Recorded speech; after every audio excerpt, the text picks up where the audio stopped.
Hola a todos, hoy es martes, 24 de marzo de 2026, y nuestro querido amigo John Helmer está aquí con nosotros. Bienvenido de nuevo, John. Gracias, Nima. Gracias por invitarme.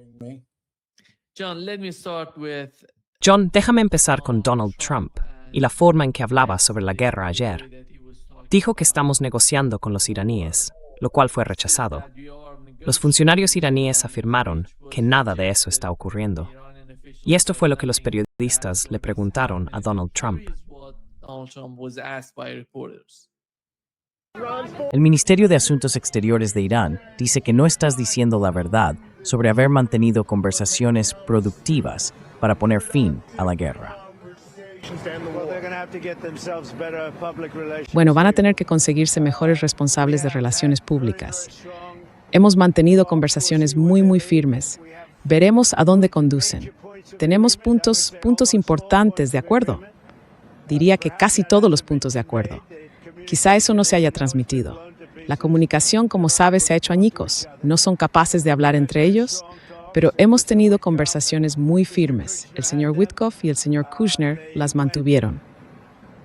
Diría que fueron perfectas. Diría que si siguen adelante con eso, pondrán fin a ese problema, a ese conflicto. Y creo que lo resolverán de manera muy significativa. Tenemos muy presentes a nuestros socios en Oriente Medio. Hemos tenido excelentes relaciones con muchos de ellos, como sabes. Muchos fueron sorprendidos por el golpe y me sorprendió verlo y a todos los demás también. Pero lo tenemos muy presente en las conversaciones. Y en las conversaciones tuvieron lugar ayer. Se prolongaron hasta la tarde. Tienen mucho interés en llegar a un acuerdo. Nosotros también queremos llegar a un acuerdo.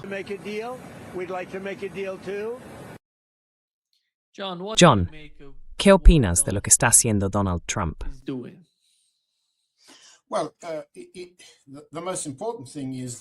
Bueno, lo más importante es que está intentando restablecer el control de la escalada. Le oíste decir que le sorprendió que Irán atacara a los estados árabes, a los estados del Golfo.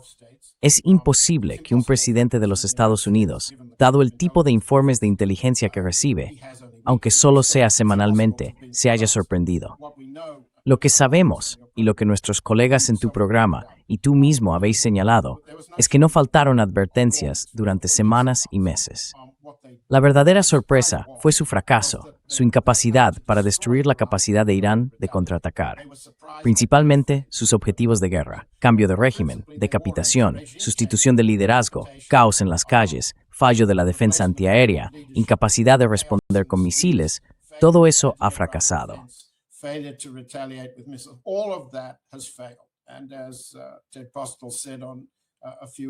Y como dijo Ted Postel hace unas horas, la defensa aérea de Israel ahora es simplemente inoperante. Se puede ver en los vídeos del cielo.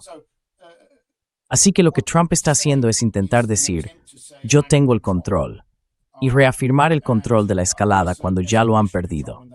Lo han perdido en varias áreas clave, y llegaremos a ellas. Primero, han perdido el régimen del Estrecho de Hormuz. Han perdido la capacidad de impedir la represalia de Irán, tanto contra Israel como contra las bases estadounidenses. La parte interesante es, ¿a qué se refiere cuando dice que Witkoff y Kushner estaban manteniendo conversaciones? Ahora bien, la pista ahí, a pesar de las negaciones iraníes de que existan negociaciones directas, o negociaciones entre comillas con el hombre de más alto rango, una expresión que Trump utilizó en ese conjunto concreto de declaraciones, es que en conjunto son indirectas.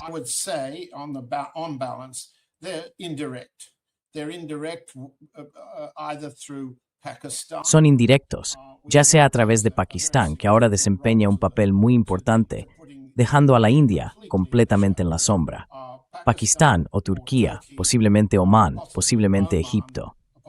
Esos son los 4 aspirantes. Todos se han ofrecido como mediadores. Mucha gente hace eso para ganar reputación, para ganar dinero.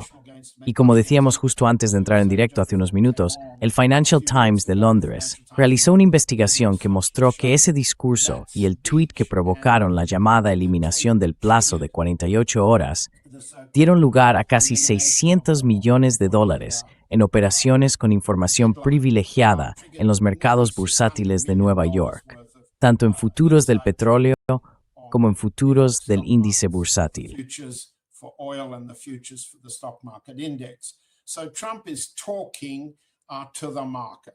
Así que Trump está hablando con el mercado, hablando con el dinero, y el dinero está ganando dinero con lo que él dice, mientras se especula sobre lo que pasará después o lo que no pasará. El control de la escalada aquí es un objetivo militar, un objetivo político y un objetivo económico, y el dinero acaba en manos de sus partidarios. Sus partidarios reinvierten parte de ese dinero en sus campañas electorales. Y así continúa el ciclo. Así es como interpretaría yo el primer conjunto de declaraciones. Podemos llegar a eso en un momento, pero la pregunta es, ¿quién le responde? ¿Irán por un lado, Rusia por otro, China por otro? ¿De qué manera están respondiendo a lo que dijo Trump?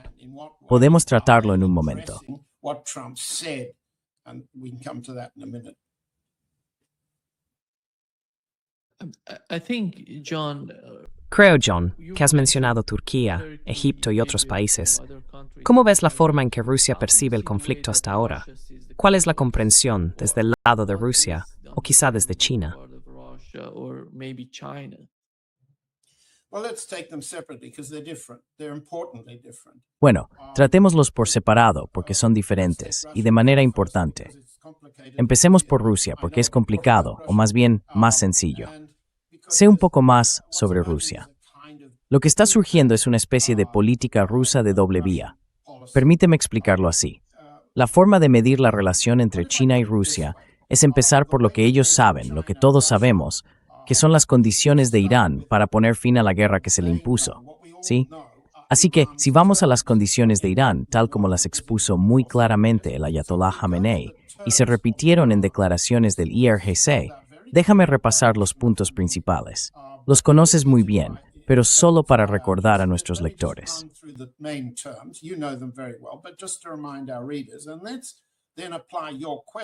Apliquemos entonces tu pregunta a lo que Rusia está haciendo y diciendo sobre esos términos. ¿Cuáles son los términos de Irán para poner fin a la guerra? En primer lugar, ningún alto el fuego. Ese no es el problema. Se trata de lo que hemos llamado, en las negociaciones entre Ucrania y Rusia, las causas profundas. Hay que abordar el peligro a largo plazo que representa para Irán, un Estado genocida y expansionista, Israel y la comunidad judía mundial que lo apoya, especialmente en Estados Unidos. Irán no puede simplemente aceptar un alto el fuego inmediato y luego esperar la siguiente ronda. Eso no está sobre la mesa. Y ahora mismo, dado el cambio en el equilibrio de fuerzas militares y el giro en el poder político que Irán ha impuesto en Oriente Medio, digamos que el primer término es ningún alto el fuego. Hay que abordar las causas profundas.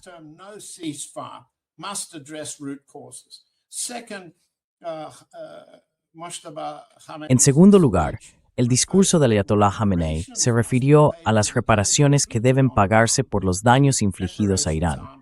Y si no se pagan las reparaciones, entonces Irán infligirá daños equivalentes a los que ha sufrido. Básicamente, esa es una tarea que corresponde a los Emiratos Árabes pagar. Tienen la capacidad de pagar y también la de soportar la destrucción. Así que, reparaciones o destrucción, ojo por ojo, es el segundo gran objetivo estratégico de Irán en este caso. Y lo está aplicando de manera táctica y operativa con mucho cuidado, como puede verse en cada ataque de los israelíes o estadounidenses contra objetivos en Irán.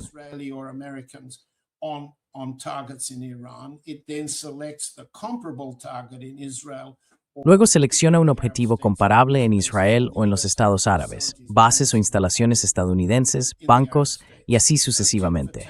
Así que, ojo por ojo, reparaciones o destrucción es el segundo punto. El tercero, dijo Khamenei, es la venganza. Ahora bien, eso es muy importante.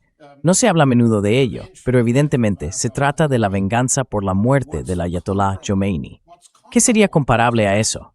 Pues posiblemente la destitución de Netanyahu. Y la semana pasada hablamos de cómo Netanyahu sufrió una desaparición forzada, perdió el control de la jefatura del gobierno y aún no parece tener el control como antes. Ahora, en el Parlamento israelí, no está muerto, eso está claro. Ni siquiera está herido. Eso también está claro.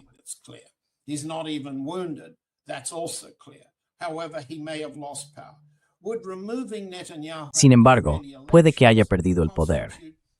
¿Constituiría la destitución de Netanyahu mediante elecciones israelíes un resultado adecuado que Irán pudiera aceptar? Las elecciones a la Knesset en Israel deben celebrarse antes de octubre de este año. Vemos las elecciones en Ucrania como uno de los términos de la negociación rusa. Entonces, ¿es la destitución electoral de Netanyahu una de las posibilidades que equivaldría a algo menos que la pena capital, el tercer término? El cuarto término ha evolucionado desde el discurso de Moshe Degani hasta ahora, y eso supone un nuevo régimen para operar el estrecho de Hormuz, de modo que no pueda ser utilizado contra Irán. Irán tiene la capacidad de utilizar ese estrecho y posiblemente Bab el-Mandeb, que está controlado desde Yemen, para hacer comprender al resto del mundo que consume productos energéticos que una solución de raíz para Oriente Medio no puede implicar un apoyo desequilibrado a Israel.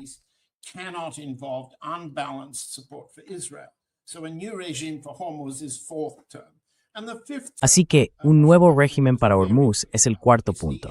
Y el quinto punto, Moshe Bachman lo dejó muy claro, es el fin de las bases estadounidenses en territorio árabe porque amenazan a Irán y desequilibran la región. Bien, entonces ahora, si decimos que hay 5 puntos, sin alto el fuego, reparaciones, venganza, un nuevo régimen para Hormuz y el fin de las bases estadounidenses, volvemos a tu pregunta, ¿qué dice Rusia sobre todo esto? Luego pasaremos a China. Respuesta, prácticamente nada.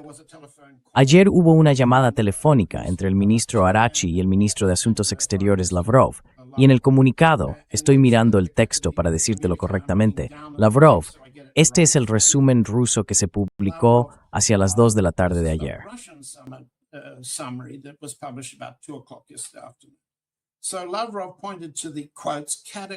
Así que Lavrov señaló, la cito, inaceptabilidad categórica de los ataques de Estados Unidos e Israel contra la infraestructura nuclear de Irán, incluido Bushehr, que crean riesgos de seguridad inaceptables para el personal ruso, no solo para el personal ruso, y conllevan consecuencias medioambientales catastróficas para todos los países de la región.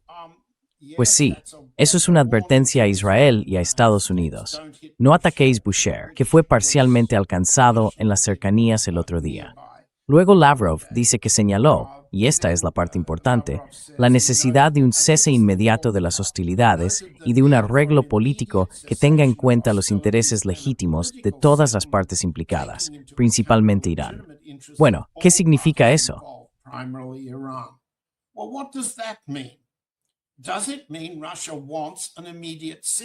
¿Significa eso que Rusia quiere un alto el fuego inmediato? Llegaré a eso en un momento, pero China parece pensar que sí. Bueno, si Rusia está diciendo algo vago, debería precisar sus términos. Irán es muy claro con los suyos. Acabamos de explicarlos. No podrían ser más claros. Si Rusia está respondiendo a nivel ministerial tras una conversación con Arachi, ¿por qué estamos hablando de una cesación inmediata? Una cesación inmediata sin abordar las causas de fondo es imposible para Irán. Entonces, ¿qué significa la expresión que ha usado Lavrov y que ya ha usado antes, al igual que otros funcionarios rusos, intereses legítimos de todas las partes implicadas? ¿Significa eso Israel? ¿Significa eso Estados Unidos?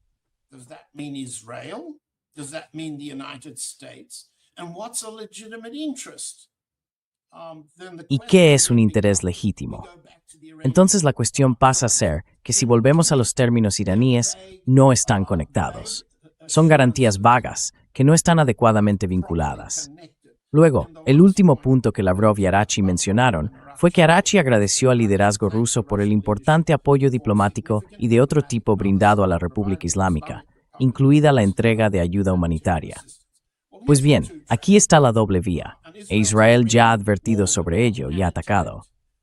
La primera vía es el enfoque relativamente poco comprometido del Kremlin, que lleva al ministro de Asuntos Exteriores a decir cosas como esta, que no abordan los detalles concretos de los términos iraníes.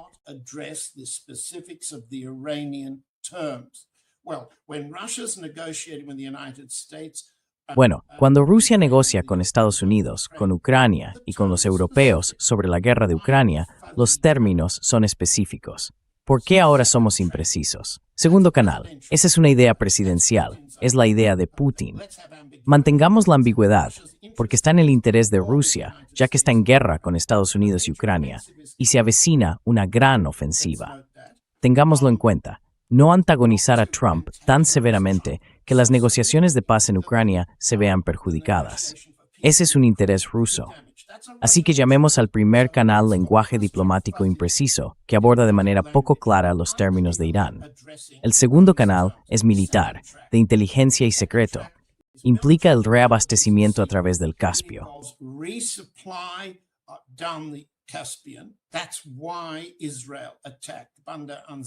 Por eso, Israel atacó Bandar Anzali, el puerto iraní en la orilla norte del mar Caspio.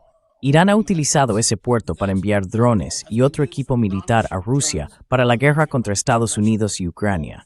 Es muy posible que ahora el flujo se haya invertido, con suministros militares rusos moviéndose hacia el sur a lo largo de esa ruta a través del puerto. Israel atacó el puerto. Zelensky ha declarado públicamente que la ruta se ha invertido, pero digamos que sigue siendo completamente secreto, y debería seguir siéndolo, que Rusia no solo está ayudando a Irán por razones humanitarias, lo cual es evidente. También ha habido envíos aéreos a través del Ministerio de Emergencias.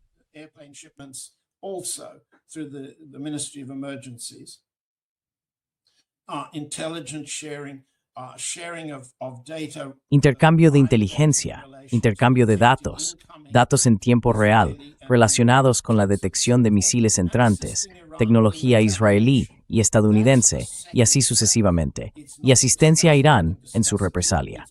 Ese es el segundo frente, no se discute públicamente, pero podemos hablar de ello aquí. Es mejor no exagerarlo, aunque tampoco tenemos que restarle importancia.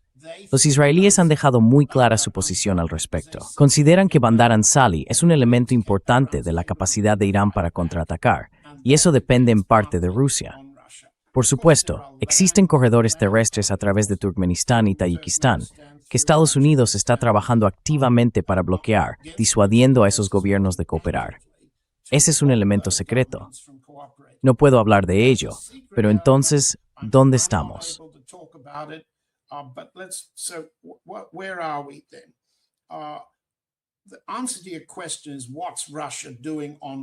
La respuesta a tu pregunta es, ¿qué está haciendo Rusia en los términos de Irán? Está asistiendo en secreto, ese segundo nivel. Está ayudando a reforzar la capacidad de Irán para negociar. Eso es crucial. Está contribuyendo al equilibrio estratégico que hace que las negociaciones sean viables. Es a la vez viable y un elemento disuasorio a largo plazo. Pero en el primer nivel, las declaraciones presidenciales, ya sean de Putin, de Dmitry Peskov, su portavoz, o mejor dicho, de Lavrov, son ambiguas. No dicen, no explican, por qué cualquier negociación con Irán debe abordar las causas de fondo. Fácil de decir. Se dice sobre las negociaciones entre Rusia y Ucrania, pero no se dice aquí. Así que tenemos un discurso ambiguo que puede significar todo o nada. Ahora bien, ¿debería pasar a cómo responde China a esto, o prefieres preguntar? Sí, adelante. Adelante. Hablemos de China. Виникамак тенто песірти в Русія como ко, пенде кистолку гренда. Así que, solo para repetir, tenemos los 5 puntos de las condiciones de Irán. ¿Estaríamos de acuerdo? ¿Está de acuerdo nuestro público? ¿Tú estás de acuerdo? Son claros, no podrían ser más claros, ¿verdad? Entonces, revisé la rueda de prensa diaria del Ministerio de Asuntos Exteriores chino, ofrecida por Lin Jian. Te lo resumo rápidamente. Le hicieron preguntas sobre el plazo de 48 horas impuesto por Trump para reabrir el estrecho de Hormuz, y le preguntaron cuál era el comentario de China al respecto. Y entonces Lin Jian, te lo leeré porque el lenguaje es importante para entender lo que significa y lo que no significa, dijo: el conflicto en Oriente Medio sigue extendiéndose y desbordándose. Si el conflicto continúa ampliándose y la situación vuelve a escalar, toda la región se verá sumida en el caos. El uso de la fuerza solo conducirá a círculos viciosos.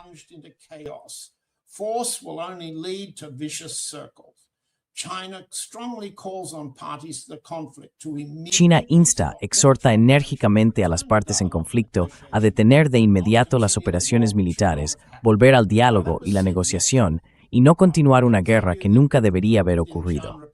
Eso se dijo ayer. puedo decirles que Linjian se repite día tras día. Permítanme repasar parte de ese lenguaje. La posición china, tal como la expone el Ministerio de Asuntos Exteriores, suele referirse a que la región se ve sumida en el caos. La fuerza solo conducirá a un círculo vicioso. Ahora bien, esto lo dice China. El caos no es el resultado del uso de la fuerza. ¿Recuerdan los chinos la famosa expresión de Mao? El poder nace del cañón de un fusil. Es decir, la fuerza cambia el equilibrio de poder. El equilibrio de poder es decisivo. Los cambios en el equilibrio de poder, revoluciones, guerras, no producen caos. Revolutions, wars, do not produce chaos. They produce winners and losers. Producen ganadores y perdedores. Invito a cualquier experto chino, si hay alguno en el público, a que me explique por qué las declaraciones oficiales chinas siguen refiriéndose al caos, que es un término muy poco maoísta. En segundo lugar, se puede observar que abordan los términos iraníes pidiendo a las partes en conflicto que detengan inmediatamente las operaciones militares. Eso suena a un alto el fuego inmediato. Suena como la antítesis de los términos de Irán. Ahora bien, sabemos que China también tiene un enfoque de doble vía. Está asistiendo a Irán de muchas maneras, en secreto, militarmente, en infraestructuras y financieramente. Exactamente cómo, no lo sabemos con certeza. Pero ¿por qué la declaración diplomática, por así decirlo, es tan contraria a los términos iraníes? No puedo decir por qué, pero eso es lo más importante que percibo en la respuesta china. Element that I can see in the Chinese response. So let's leave out India, the third member. Así que dejemos fuera a la India, el tercer miembro fundador de los BRICS, porque la India se ha comprometido totalmente al alinearse con Israel y Estados Unidos. Ya hemos hablado de eso antes. La India es incapaz de actuar como mediadora, ya no es neutral. Y lo que es peor, la India ha bloqueado entre bastidores una resolución colectiva de los BRICS que condenaba el ataque a Irán. Recordemos que la India es miembro de los BRICS, Irán es miembro de los BRICS, pero la India, entre bastidores, está bloqueando la condena colectiva de los BRICS al ataque. Así que la India no es neutral, está del lado de los atacantes, Israel y Estados Unidos. Rusia y China son los principales apoyos de Irán, y tenemos este enfoque de doble vía, como acabo de explicar. John, de algún modo convencieron a la India de que la guerra iba a...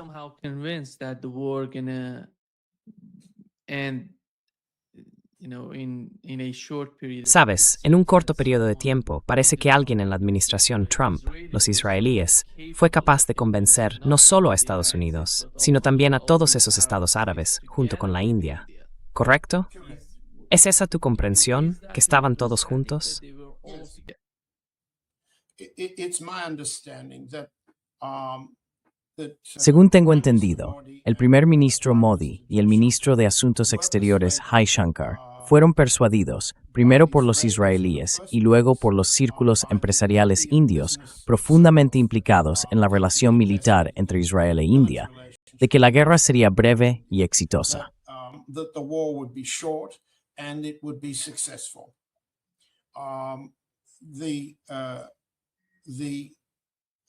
And that's reflected in Modi's decision to go. Y eso se refleja en la decisión de Modi de ir a Israel, porque hubo otros que argumentaron que debía haberse pospuesto.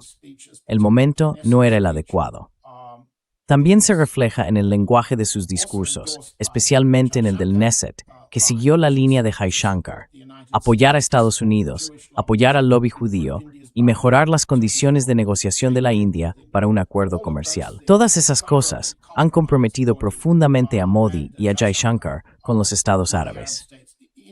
Además, los gobernantes emiratíes, en particular Tamim bin Zayed Al Nahyan, desempeñaron un papel específico después de que el presidente de los Emiratos Árabes Unidos volara a Delhi para firmar con Modi algunos memorandos de entendimiento en materia de defensa y otros ámbitos. Memorandum of understanding with Modi. In January and in February, there was a particular effort. En enero y febrero, los emiratíes hicieron un esfuerzo particular por convencer a la India, primero, de que los indios comprendían la política árabe, segundo, de que Tamim comprendía la política estadounidense, y tercero, de que si la India se alineaba en una relación de seguridad con los Emiratos, podrían, por así decirlo, superar la relación entre Pakistán y Arabia Saudí y aprovechar el corredor comercial a largo plazo a través de la península arábiga hacia Europa. James Abdorresuanes. En Omers Polaris, los Emiratis generaron destén niveles el indios cayeron terreno. Y luego se desarrollaron algunas cosas muy desafortunadas. Escribí sobre humana. Things developed, and I'll be writing about that tomorrow. There is Indian complicity. I'm convinced of the Hay complicidad india. Estoy convencido por las pruebas y lo pondré por escrito mañana. Modi y Jaishankar estuvieron profundamente implicados en la planificación para hundir el Dana, la fragata iraní, que fue hundida a solo 18 minutos de navegación fuera de las aguas territoriales de Sri Lanka. Fue un asesinato a sangre fría, y la parte india no solo participó en la planificación, sino que también estuvo profundamente implicada en el encubrimiento de lo ocurrido. Pero eso es un asunto menor, es un tema serio en la política interna india a largo plazo, entre el ámbito militar y el honor de las Fuerzas Armadas indias, especialmente el honor de la Armada India en un suceso así. Pero eso queda para mañana.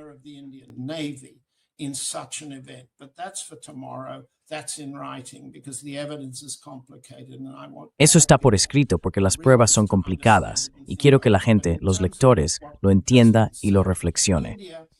Pero en cuanto a lo que acabamos de decir, la India se ha desacreditado al caer, como tú dijiste, en la teoría de la guerra corta. Y ahora tienen que recuperarse. La recuperación les costará más del 1% de su PIB por las pérdidas de petróleo, fertilizantes y remesas del Golfo, al menos un 1% del PIB. Esos son al menos $45,000 millones este año. Los costes para la India son muy graves, y habrá un castigo político para Modi en las elecciones estatales que se celebrarán en cuestión de días, en abril, en 5 estados.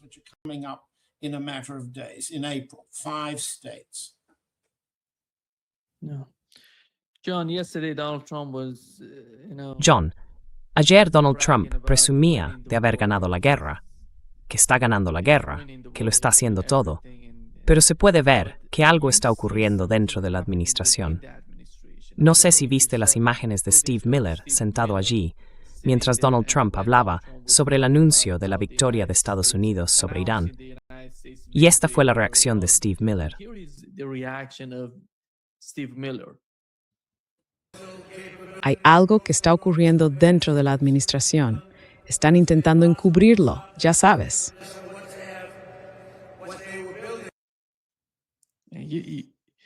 There is something going on within the administration. They're trying to cover it,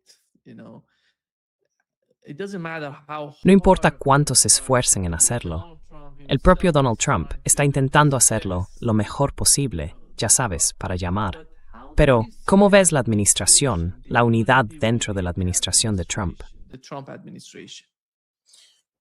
Well, I'm very glad you caught Miller. Bueno, me alegra mucho que hayas pillado a Miller resoplando. ¿Quién de nosotros no hace eso, por frustración o simplemente por falta de aire? No creo que estuviera aburrido. No parece un gesto de aburrimiento, parece frustración.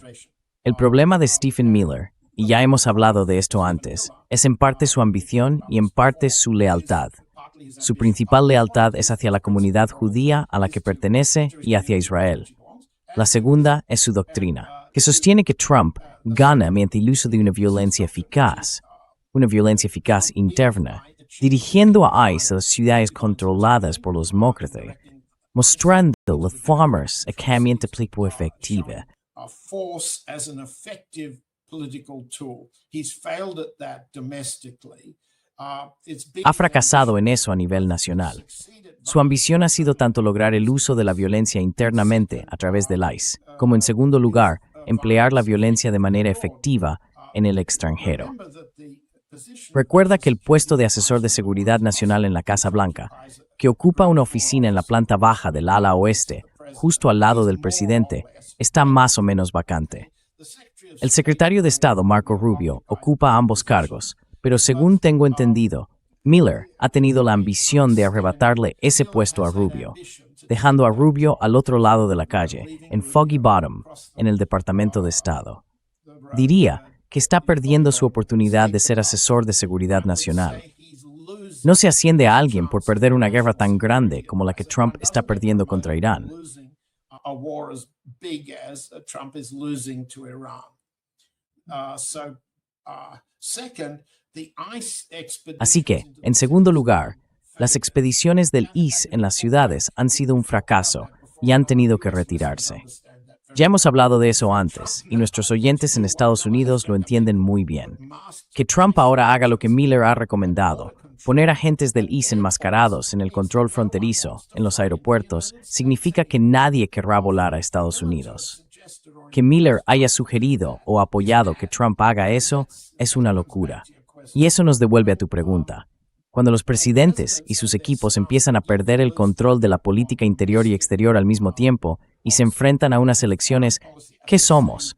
3 de noviembre, no sé contar. Abril, mayo, junio, julio, agosto, septiembre, octubre, noviembre, faltan casi 7 meses. We're nearly 7 months away, and the campaign isn't showing the kind of. Y la campaña no está mostrando el tipo de liderazgo presidencial en los índices de aprobación que debería. Debería hacerlo. Si todo lo que dice Trump fuera creíble, no debería existir este alto grado de miedo a la inflación, que sí existe. Y ese es el principal motivo de la desaprobación hacia el presidente Trump. No gana nada intentando convencer a la gente de que se una en torno a la bandera de una guerra perdida. Las encuestas que presenta Trump están manipuladas y MAGA tiempo republicano. The MAGA constituency inside the Republican Party. Miller's on a losing streak. Así que Miller está en una mala racha y creo que le pillaste intentando disimularla. ¿Qué les pasa a los miembros del personal que pierden la ambición, cuyo jefe pierde el poder y se convierte en un pato cojo? El personal de un presidente en funciones, créeme, yo estuve en ese lugar, busca otro trabajo. Tienes que hacerlo. Buscas otro trabajo. Ahora bien, ¿cómo haces eso si eres Stephen Miller?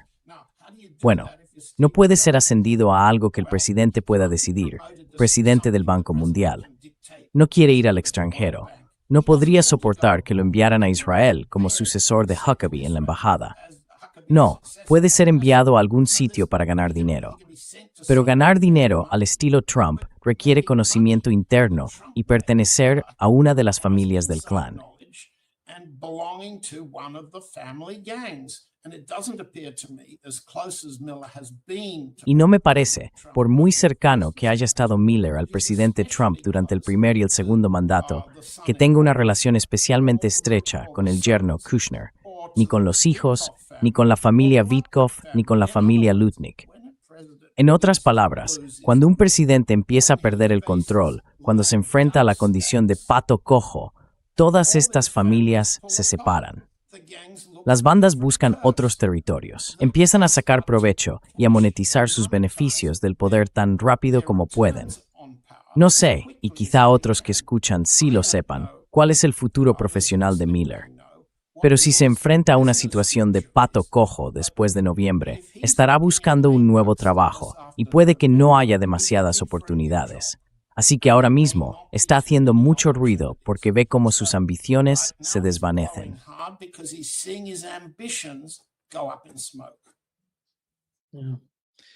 John,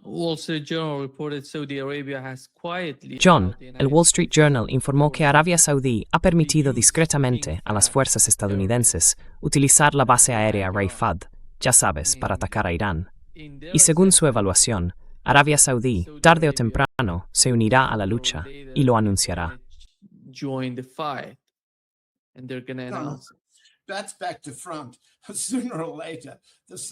Eso está al revés. Tarde o temprano, los saudíes intentarán comprar su salida. Seguirán comprando a Estados Unidos, seguirán pagando a Irán, encontrarán una salida. Y lo mismo hará la familia Zayed. Así es como será.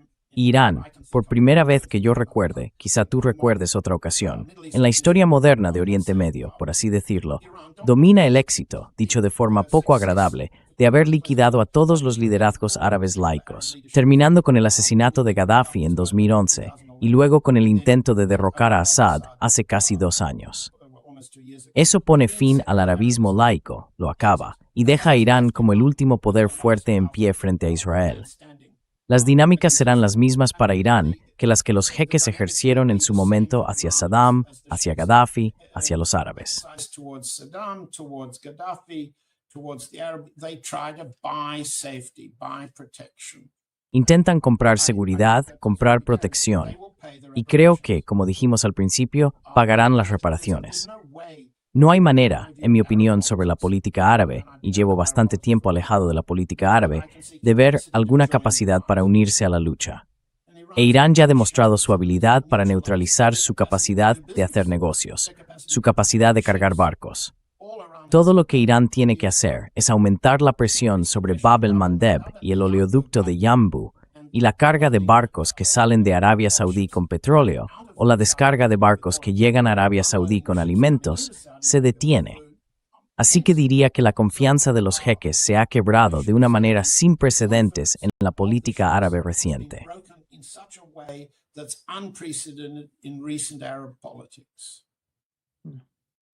It's not just going to be Saudi Arabia. If they announce Saudi Arabia, No va a ser solo Arabia Saudí. Si anuncian que Arabia Saudí y los Emiratos Árabes Unidos, junto con Kuwait, van a unirse a la lucha, creo que así es como los yemeníes y Saleh se unirán. Van a entrar en el juego, van a entrar en la guerra. Eso va a ser enormemente, ya sabes, influyente, en mi opinión, para todos estos estados árabes. Pero, por otro lado, John, tenemos otro estado de ánimo en estos países árabes. El que viene de Qatar. Lo que están intentando hacer, hace apenas unos momentos, era instar a todos a detenerlo todo de inmediato, porque están recibiendo golpes por todos lados.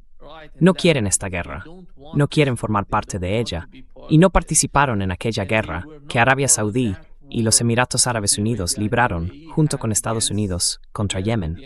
Ya entiendes el contexto. Por otro lado, ves a los omaníes. Los omaníes están intentando mediar de alguna manera. Se ven dos tipos de movimientos por parte de los estados árabes. ¿Esa es tu interpretación? Sí. Is that your understanding? In general, yes. Bueno, en general, sí. Cada estado es diferente.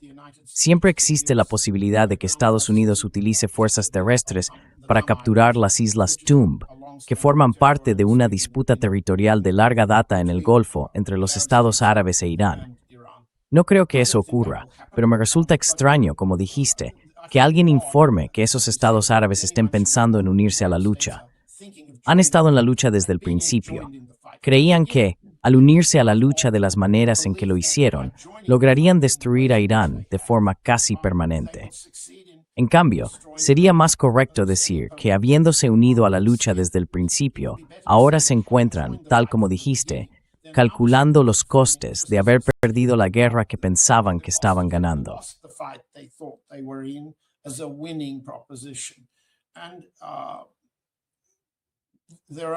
Y solo hay, como dices, unas pocas salidas a este embrollo. El único arma que les queda es el dinero.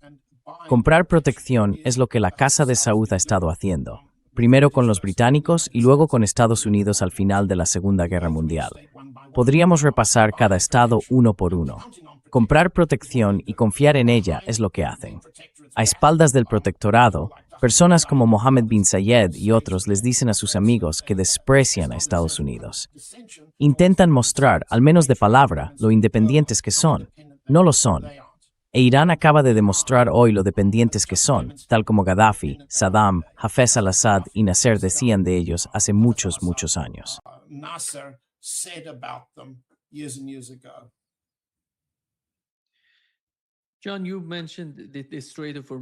John, mencionaste el estrecho de Hormuz. Creo que el estrecho de Hormuz va a ser el centro de gravedad de la seguridad de la región. ¿Cómo ves el pensamiento de estos estados árabes? Porque al fin y al cabo, dependen tanto del estrecho de Hormuz. Tienen que entender que tarde o temprano necesitarán llegar a algún tipo de acuerdo con Irán. ¿Crees que eso forma parte de sus cálculos en este momento? Bueno, perdóname, soy solo el corresponsal en Moscú, ¿no? Porque también han comunicándose con Moscú. Well, because they're Sure. Sure they are. Claro que sí. Y Moscú ha estado bastante callado sobre la cuestión de cuál debería ser el régimen para el estrecho de Hormuz.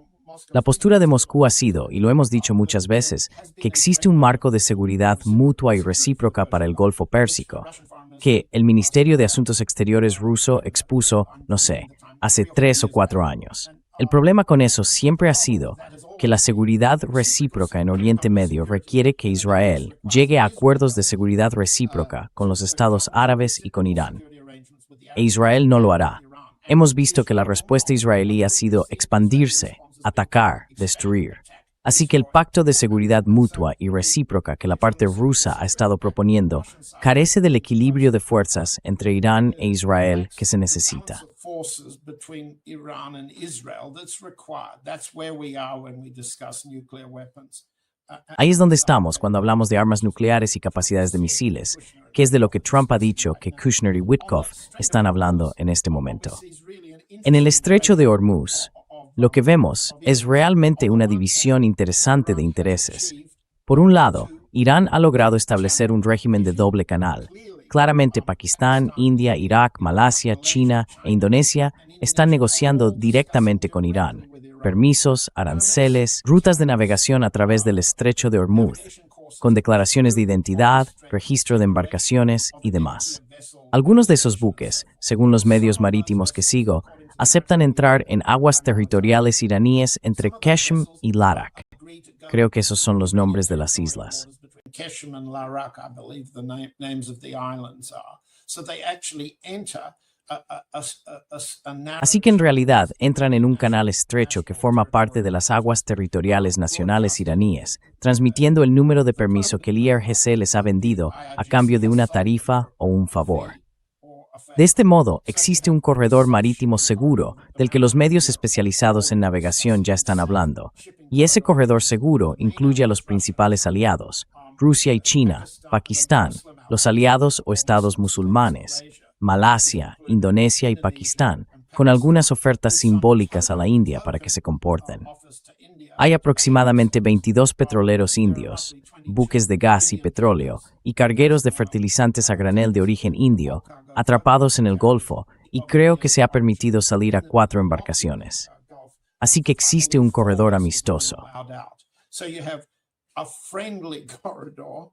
You then have Iranian vessels. Luego tienes los buques iraníes que pueden pasar por el medio, porque los guardianes del estrecho aceptan que los buques de Irán deben salir. Entonces surge el problema para todos los demás. Está claro que los aliados europeos de Estados Unidos preferirían en su mayoría negociar con Irán un paso seguro antes que unirse a Estados Unidos e Israel en cualquier intento de forzar la apertura del estrecho. Veremos la ruptura. Creo que Bahrein acaba de proponer un proyecto de resolución para que el Consejo de Seguridad de la ONU autorice el uso de la fuerza. Creo que lo llaman medios necesarios, pero en realidad es un camuflaje para la fuerza. Bahrein ha propuesto que el Consejo de Seguridad de la ONU lo someta a votación. Ahora, veamos si llega a votarse y qué países del Consejo votan a favor.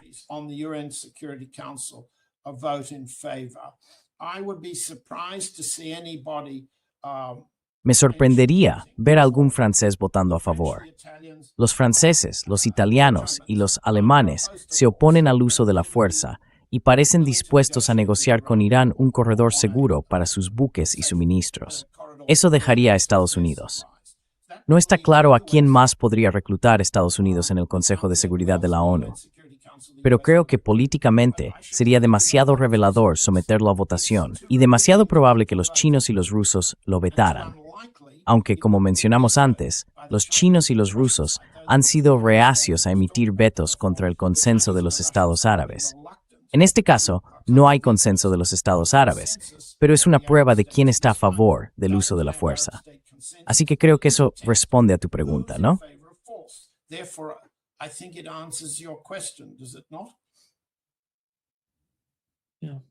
John, Sí, John, respondió a mi pregunta. Pero la otra parte del asunto es que Donald Trump está intentando ejercer mucha presión sobre los europeos. Ya sabes, por un lado dice que Europa no importa, que la OTAN significa Estados Unidos, y que en realidad no son capaces de hacer mucho. Por otro lado, les insta a unirse a la lucha en el Estrecho de Hormuz, por cierto, no fuera de él, porque forman parte de la operación. Pero quiere que estén en el Estrecho de Hormuz porque, en mi opinión, no quiere que mueran estadounidenses allí. Por eso quiere enviar a los europeos, para que se ocupen de las repercusiones, porque eso va a traer muchos problemas en Estados Unidos. Se está acercando, ya sabes, a las elecciones de mitad de mandato. ¿Cuál es tu interpretación de eso, de la situación en la que, de algún modo, está pidiendo desesperadamente a los europeos que se unan a la lucha?